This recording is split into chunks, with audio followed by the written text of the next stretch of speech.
Hi, I'm Kat Wilcox and welcome to my TED Talk. Tonight I want to have an open and honest conversation with you guys. I want to talk about something that's close to me and becoming a growing epidemic. I want to talk to you about mental health and suicide.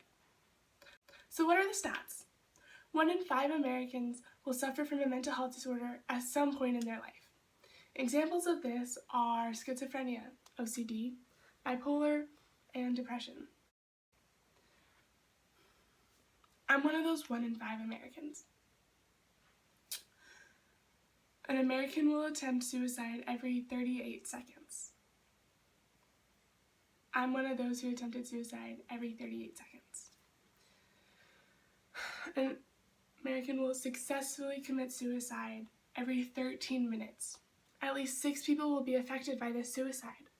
I was one of those people that was affected by a suicide. So I just gave you some statistics and I told you something a little bit about me. So I want to tell you a little bit more about my story. September 2012, I found myself in the worst depression I'd ever had. I was 17 years old and I felt like the hole I was in was getting deeper and deeper and I couldn't come out. People were telling me it was going to get better and I was waiting for that, but it was the complete opposite.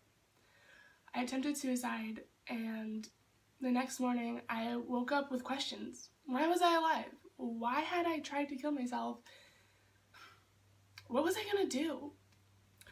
A few days later, I decided to tell my mom, and she helped me get the help I needed. I was hospitalized for a week. I was given the right dosage of antidepressants. I had a therapist and a psychiatrist.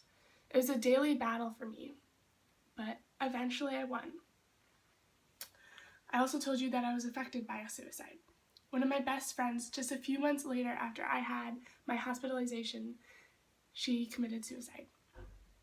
It broke my heart and it was really hard for me, but now I was seeing sides. I was seeing the side of being the depressed person suffering with suicidal thoughts, and I was seeing it as one of the people that was affected by a suicide, that saw what it was like.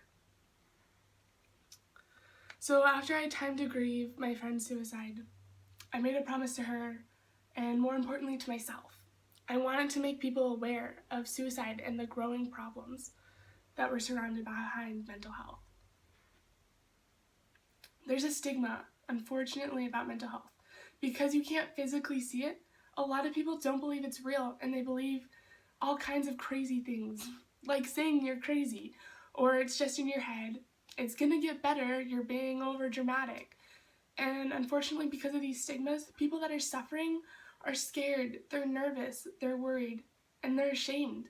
They don't want to speak out and get the help they need because of this terrible, sad stigma. So what can we do? I told you the stats. I told you a little bit about my story and my best friend's story. I told you the stigma behind mental health. Of course, we're not doctors, we're not psychiatrists, so we can't help from a medical standpoint.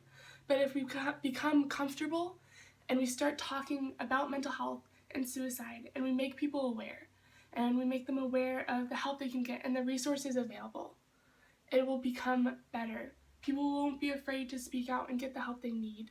People will be aware of when they should be helping somebody. And perhaps we can help politicians realize the help they can give us by funding certain projects. So I want to thank you guys. I want to thank you guys for listening to me and for becoming more aware. So let's make a change. Let's change the stigma behind mental health and suicide. Let's make people realize that they don't have to be stuck in a dark hole forever. I know it's possible, and I'm proof that people can get better. Thanks for listening tonight.